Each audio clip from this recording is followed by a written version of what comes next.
First life process होती है, important life process होती है, कंपलसरी लाइफ प्रोसेसेस में आती है। बगैर न्यूट्रिशन के हमको एनर्जी नहीं मिल सकती, और अगर एनर्जी नहीं मिलेगी तो लाइफ पॉसिबल नहीं है। ना तो कोई वर्क परफॉर्म कर सकते हैं, ना तो जीवित रह सकते हैं। कितना बताया था मैक्सिमम कितना जी सकते हैं? 15 से 20 डेज तक मैक्सिमम। जितना बॉडी के अंदर फैट होगा, प्रोटीन होगा, सारा कन्वर्ट होना स्टार्ट हो जाएगा एनर्जी में। जब एनर्जी में कन्वर्ट होता रहेगा, जब पूरी तरह से फैट कंटेंट खत्म हो जाएगा, सेल्स के अंदर जितनी एनर्जी बची होगी, जितने न्यूट्रिएंट बचे होंगे, वो सारे एनर्जी फॉर्म कर लेंगे। फिर स्टार्वेशन की कंडीशन है, ठीक है। तो न्यूट्रिशन में क्या होता है, some organism use simple food material obtain from inorganic sources. देखिए, इनऑर्गेनिक सोर्सेस का यूज करके कुछ ऑर्गेनिज्म अपना फूड खुद बना लेते हैं, ठीक है। ऐसे ऑर्गेनिज्म को बोला जाता है ऑटोट्रॉफ। ऑटोट्रॉफ सुना है ना? Yes sir. ऑटोट्रॉफिक ऑर्गेनिज्म वो होते हैं जो अपना फूड खुद प्रिपेयर करते हैं, ठीक है। तुम लोग खुद नहीं बनाते हो क्या? तुम लोग खुद बनाते हैं फूड? नहीं बनाते हैं तो ऑटोट्रॉफ हैं? ऑटोट्रॉफ हैं नहीं है? नहीं है, हम लोग हेटेरोट्रॉफ्स हैं। क्योंकि ऑटोट्रॉफ नहीं है, कल ही बताया था। वैसे कुछ बच्चे बता देते हैं हमारी मम्मी ऑटोट्रॉफ है, क्योंकि वह बनाती है, नहीं बनाते, ठीक है। तो ऑटोट्रॉफ नहीं है, क्योंकि ह्यूमन बीइंग्स किसमें आते हैं? हेटेरोट्रॉफ में। वो इसलिए क्योंकि ह्यूमन बीइंग्स क्या करते हैं, डायरेक्टली या इनडायरेक्टली। डायरेक्टली कैसे हैं? अगर वो हर्बीवोरस है, हर्बीवोरस जानते हैं ना?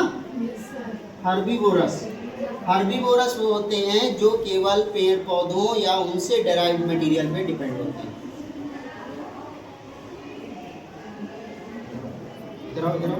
हर्बीवोरस जो होते हैं वो डायरेक्टली हर्ब्स पे यानी प्लांट्स पे डिपेंड होते हैं। प्लांट पे डिपेंड कैसे होते हैं? हम लोग जो भी खा रहे हैं, दाल है, चावल है और रोटी है, किससे बनती है? सब प्लांट से आता है, ठीक है। उसको प्रिपेयर कौन कर रहा है? प्लांट्स। और प्लांट्स कैसे बना रहे हैं? इनऑर्गेनिक सब्सटेंस लेके। सिंचाई होती है, सीड्स डाले जाते हैं और खाद वगैरह दी जाती है, उसी से प्रिपेयर कर लेते हैं। फोटोसिंथेसिस के माध्यम से फोटोसिंथेसिस करते हैं, तभी वो फूड अपने लिए बनाते हैं। जो बचता है, जो फूड बचता है, उनका स्टोर होता है। किस फॉर्म में स्टोर होता है?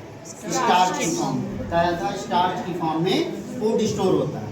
और वो स्टार्च खा रहे हैं, चावल खा रहे हैं तो स्टार्च है, गेहूँ खा रहे हैं तो स्टार्च है, आलू खा रहे हैं तो भी स्टार्च है। तीनों कंडीशन में मैक्सिमम स्टार्च मिलता है। सम अब डायरेक्टली ये हो गया। इनडायरेक्टली कैसे डिपेंड होते हैं? कुछ एनिमल्स होते हैं जो कार्निवोरस होते हैं या ओमनीवोरस होते हैं, दोनों चीज़ें खा रहे हैं। जैसे ह्यूमन बीइंग है, मनुष्य क्या करता है? दोनों चीज़ें खा लेते हैं, ठीक है। तो ऐसी कंडीशन में क्या होता है, या तो पेड़ पौधों को खा रहे हैं तो डायरेक्टली डिपेंड है, और इनडायरेक्टली ऐसे डिपेंड है अगर वो किसी भी एनिमल को खा रहे हैं तो वो एनिमल किसको खा रहा होगा? पौधों को खा रहा होगा। तो प्लांट्स को खा रहा है तो भी वो डिपेंड इनडायरेक्टली होगा, डायरेक्टली नहीं है। जिसको खा रहा है वो डिपेंड है, ठीक है। तो ये इस तरह के ऑर्गेनिज्म को हेटेरोट्रॉफ बोला जाता है। एनिमल्स एंड फंगी हेटेरोट्रॉफ में आते हैं। They utilise complex substances which are broken down into simpler body. पहले ही बता चुके हैं, डाइजेशन होता है। कॉम्प्लेक्स सब्सटेंस को हम लोग खाते हैं, उसका कुछ केमिकल्स होते हैं, एंजाइम्स होते हैं, उस पर रिएक्ट करते हैं, सिंपल फॉर्म में तो ब्रोकन डाउन होता है with the help of biocatalyst card enzymes. ये यहाँ बताया गया, बायोकैटलिस्ट होते हैं जिनको एंजाइम बोलते हैं, केमिकल्स होते हैं जो उसको क्या करते हैं? ब्रेक डाउन करते हैं, ठीक है।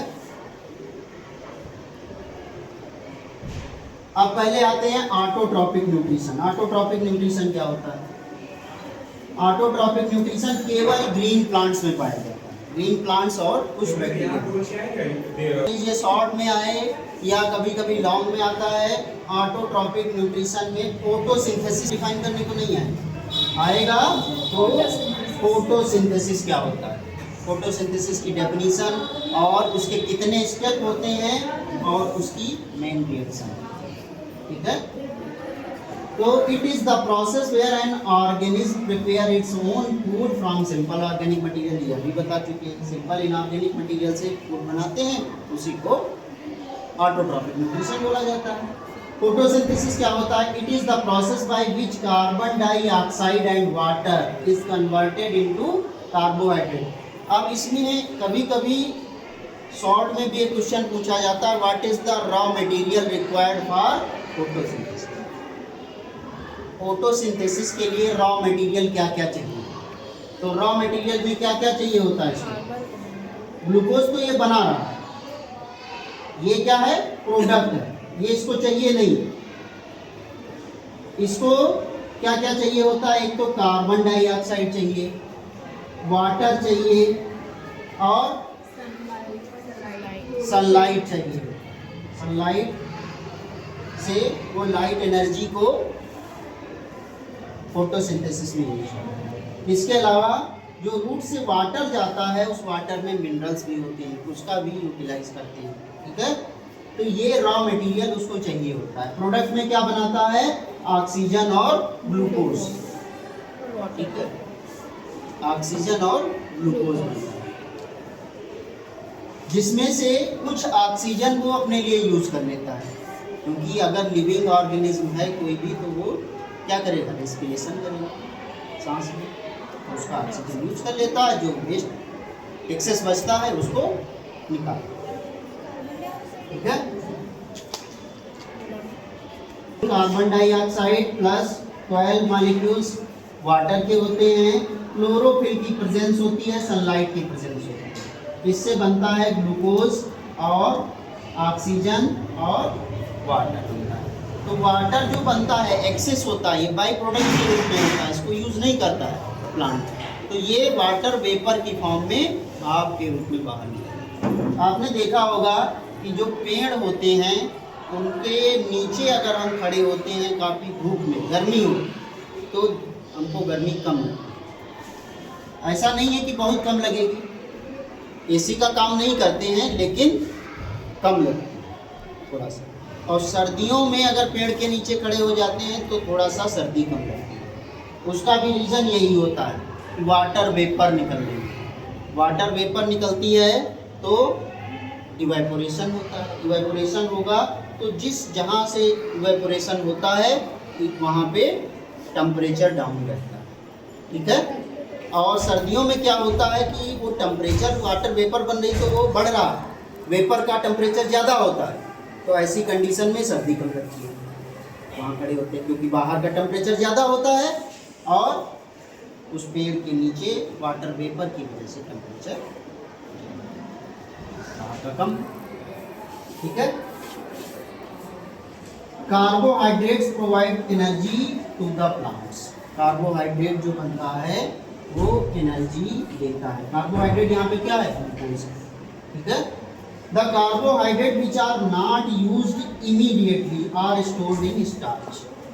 कार्बोहाइड्रेट जो तुरंत यूज नहीं करते, कार्बोहाइड्रेट का यूज किस लिए करते हैं? एक तो एनर्जी, दूसरा प्लांट में अगर कोई भी ब्रेक डाउन होता है, टूट होती है, उसकी रिपेयरिंग के लिए यूज करते हैं, ग्रोथ के लिए यूज करते हैं। जब जो बच गया वो स्टार्च की फॉर्म में स्टोर हो जाता है, ठीक है।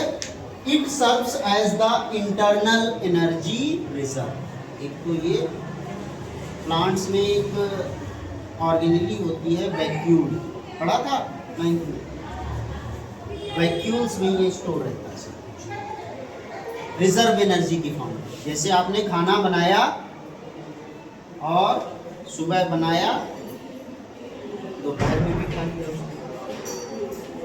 ठीक है, शाम को बनाया, रात में खा लिया, तो ये क्या है? Reserve energy store. बनाया तुरंत खा लिया और बच गया उसको रख दिया, फिर भूख लगेगी तो खाएंगे। ऐसा ही प्लांट भी करते हैं। प्लांट्स के लिए रात में फोटोसिंथेसिस पॉसिबल नहीं है क्योंकि सनलाइट नहीं है। जब सनलाइट नहीं है तो उसको रिजर्व एनर्जी के रूप में स्टोर करते हैं, ठीक है, उसका यूज़ करते हैं। बाकी बचा हुआ जो बचता है वो स्टोर रहता है। जब उसमें फ्रूट्स आते हैं उन फ्रूट्स में वो डायरेक्टली जाता है, ठीक है। It serves as the internal energy reserve in our body. Energy derived from food is stored as glycogen. इसी तरह से ह्यूमन बॉडी में भी होता है या एनिमल्स में भी होता है। एनिमल्स भी स्टोर करते हैं। हाँ, कैसे स्टोर होता है? ग्लाइकोजन के फॉर्म में। भूख तो उतनी लगेगी ना, खाना तो खाते ही हैं आप। सुबह खाना खाया, काम कुछ करना नहीं है, कॉलेज ही नहीं जाना है, तो क्या करेंगे? सुबह से शाम तक लेटे रहे। तो लेटे रहने पे एनर्जी कितनी खर्च हुई? बहुत कम। चलना फिरना भी नहीं पड़ा, काम भी नहीं करना पड़ा, तो एनर्जी कम यूज होती है। तो ऐसी कंडीशन में जो एक्सेस बचती है, एक्सेस ग्लूकोज बचा, वो ग्लाइकोजन की फॉर्म में स्टोर हो जाता है, ठीक है।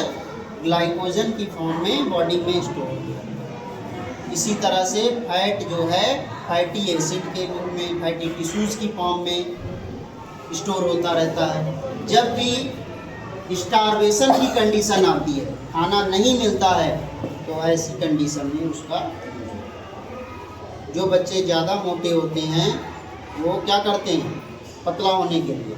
खाना खाना बनता है,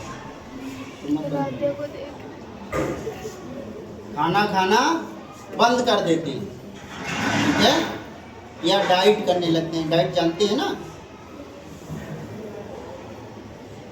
यानी एक स्पेशल टाइप की डाइट लेते हैं जिसमें एनर्जी कम से कम मिले। ऐसी कंडीशन में क्या होता है कि जो बॉडी के अंदर फैट होता है पहले से स्टोर्ड, वो क्या करता है?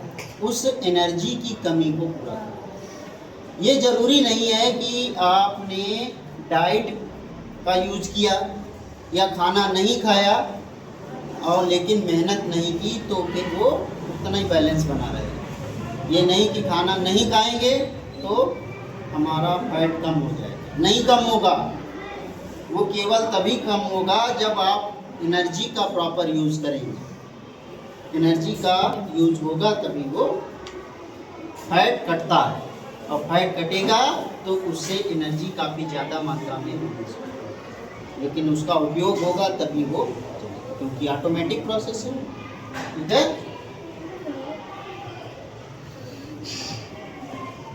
ये देखिए, ये एक लीफ का क्रॉस सेक्शन दिखाया गया है यहाँ पे, ठीक है। इसमें बताया गया है फोटोसिंथेसिस कहाँ पे होता है? लीव्स के cross section of a leaf under the microscope so that some cells contain green dots. अब अगर इस लीफ को माइक्रोस्कोप में देखा जाएगा तो इसके अंदर कुछ ग्रीन डॉट्स इस तरह के दिखाई देते हैं, ठीक है। इसको क्या बोलते हैं? ग्रीन डॉट्स को क्लोरोप्लास्ट। अब इसको और ज़्यादा माइक्रोस्कोप करते हैं, इसको देखते हैं इसके अंदर क्या है, तो ये इस तरह का स्ट्रक्चर दिखाई देता है, ठीक है। ये क्लोरोप्लास्ट का अंदर का पार्ट है। इस तरह से ये स्प्रिंग के टाइप का स्ट्रक्चर दिखाई देता है। ये क्या है? क्लोरोप्लास्ट, ठीक है, क्लोरोप्लास्ट। इट कंटेन्स क्लोरोफिल, जिसमें क्लोरोफिल पाया जाता है। बगैर क्लोरोफिल के फोटोसिंथेसिस पॉसिबल नहीं है। अगर फोटोसिंथेसिस हो पाएगी तो इसी से पॉसिबल है, ठीक है। तो न्यूट्रिशन होता है या फोटोसिंथेसिस होती है, उसमें स्टेप कौन कौन से होते हैं? 3 स्टेप में कंप्लीट होते हैं। कौन कौन से? एक तो absorption of light energy by chlorophyll. सबसे पहले एनर्जी जो होती है लाइट एनर्जी, उसको क्या करता है? ये लीव्स जो होती हैं एब्जॉर्ब करती हैं और उस लाइट एनर्जी को केमिकल एनर्जी में कन्वर्ट करती है, ठीक है। लाइट एनर्जी जो मिलेगी सोलर लाइट, उसको ट्रैप करके लीव्स केमिकल एनर्जी में कन्वर्ट करती है। सेकेंड स्टेप में क्या होता है? केमिकल एनर्जी बनने के बाद में splitting of water molecule. Water molecule था, रिएक्शन में देखा था क्या था, कार्बन डाइऑक्साइड प्लस वाटर। तो इसमें क्या होता है कि जैसे ही ये लाइट एनर्जी केमिकल एनर्जी में कन्वर्ट होती है, तो ये केमिकल एनर्जी वाटर के मॉलिक्यूल को हाइड्रोजन और ऑक्सीजन में तोड़ देती है। हाइड्रोजन अलग, ऑक्सीजन अलग, ठीक है। वाटर में, वाटर का फार्मूला क्या होता है, H2O होता है। इसमें हाइड्रोजन भी है, ऑक्सीजन भी है, दोनों को अलग कर दिया, तोड़ दिया। सेकेंड स्टेप में। थर्ड स्टेप में reduction of carbon dioxide to carbohydrate. Carbon dioxide is hydrogen और ऑक्सीजन के साथ कंबाइन होकर ये क्या बनाएगा, कार्बोहाइड्रेट, यानी ग्लूकोज फॉर्म का, ठीक है। कार्बोहाइड्रेट का फॉर्म जो बनता है सिंपल फॉर्म बनता है, क्योंकि चाहे ह्यूमन बॉडी हो या एनिमल बॉडी हो या प्लांट बॉडी हो, सभी को ग्लूकोज ही चाहिए। सिंपल फॉर्म की बॉडी स्टोर तो वो किसी भी फॉर्म में कर सकते हैं, लेकिन एनर्जी केवल सिंपल फॉर्म से ही मिल सकती है, इसलिए वो इसका यूज करते हैं। बीज स्टेट टू अगर सीक्वेंस में ये बहुत ही स्पीड में इमीडिएटली होते हैं, ठीक है।